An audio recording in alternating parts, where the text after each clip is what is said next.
তোমাকে কি চোখে সুখে আমি ইনি হয় না খাসি কিনে নিয়ে নেবো মালা খাওয়ার কথার উপরে যদি বিশ্বাস করে তো যার আগে কি করবার আপনাকে আপনার লেখাপড়া মানুষ আরেকটু আগে গেছে তো চোরের আরেক চোর উঠে আছে পড়া ইন্তজার কুচোর কথা মালা এই কুকুরটা কয়টা কিনে নিলেন কুকুর কি করবেন আপনি তো মুরগির মাথা ঘুরবে কি ঘুরবে না ওখানে কানা কইলে হবে কুকুর আর এখানে কিন্তু অসুবিধা দেখা করেনি কি কারণে জানে যেটা কুকুর বড় কথাই হাঁকে পড়ে রয়েছে তো দিলের মধ্যে শখ পড়ে গেল সারা হয় না হয় কুকুরই রেখে দেয় আমি কিনে নিয়ে খাসি হয়ে গেল কুকুর আমাকে বোকা মানে না বুঝেন বাবা তো আপনার কি জান আগে যান কয়টা যে আগে আরেকজন আছে চলে গেল ওখানে যে আরেকটা মরলা কি কুকুর কিনে যাবেন কোনটা কুকুর কিনে কি করবেন ওরা এসে গেছে ওইখানে ও হারাবে বলে ওখানে বদমাস করে আর এই করবে যে এটা কুকুর হানি কিনে নেবে খাসি 2 লাখ মারলে খাসি করবেন আর কুকুর কিনে লেছি বলতে চোখই শুয়ে না নিজকে আমাকে 3 বোকাতে একটা আলেমকে আমার কাছে বকরি কেড়ে দিলে রাসূলুল্লাহ সাল্লাল্লাহু আলাইহি সাল্লাম বলে ওই স্ত্রীটা হাগে গেলে মুখ থেকে প্রধান আছে আর ওদের সাথে দেখা করে দেখনি কি কেমন করে জানলে তাহলে কথাটাকে তখন তাসাউর করতে হ্যাঁ তাহলে ওই যে মধু খেয়েছি ঠিক হয় না হয় ওই মধুর মধ্যে কোনো গড়বড় আছে আল্লাহু আকবার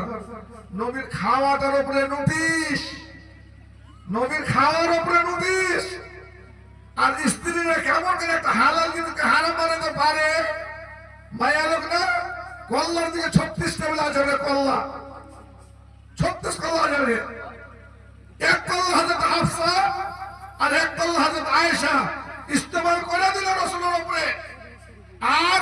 মধুর মতন শুদ্ধ জিনিসটাকে যার খাওয়াতে শেফা যার খাওয়াতে রোগ দূর হবে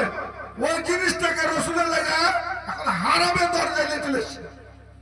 রাসূলুল্লাহ সাল্লাল্লাহু আলাইহি সাল্লাম গন্ধ থেকে অতি দূরে ভাগতেন হ্যাঁ নফরত করতেন যেখানে কোধা সেখানে নবী নাই নবী যে রাস্তা দিয়ে হেঁটে যেতেন মানুষ বুঝে নিত इस रास्ते पे मोहम्मद रसूलुल्लाह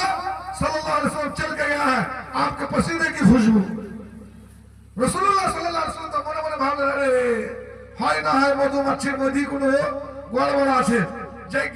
যেগুলা জিনিস খেলে বিবিরা নারাজ হয়ে যাবে যেগুলা জিনিস খাইলে স্ত্রী নারাজ হয়ে যাবে এমন জিনিস আমি খাবো খেলে দুটা নোক্তা কিন্তু এখানে প্রভাব আপনারা কেন একটা নোক্তা রাসূলুল্লাহ পুরুষের হাইসিয়তে একটা নোক্তা হলো রাসূলুল্লাহ সাল্লাল্লাহু আলাইহি ওয়াসাল্লাম হাইসিয়তে একটা পুরুষ স্ত্রী লাগে কি কি ছাড়তে পারে রাসূলুল্লাহ সাল্লাল্লাহু আলাইহি ওয়াসাল্লাম একটা হালাল জিনিস মধুর মতো পরিষ্কার জিনিস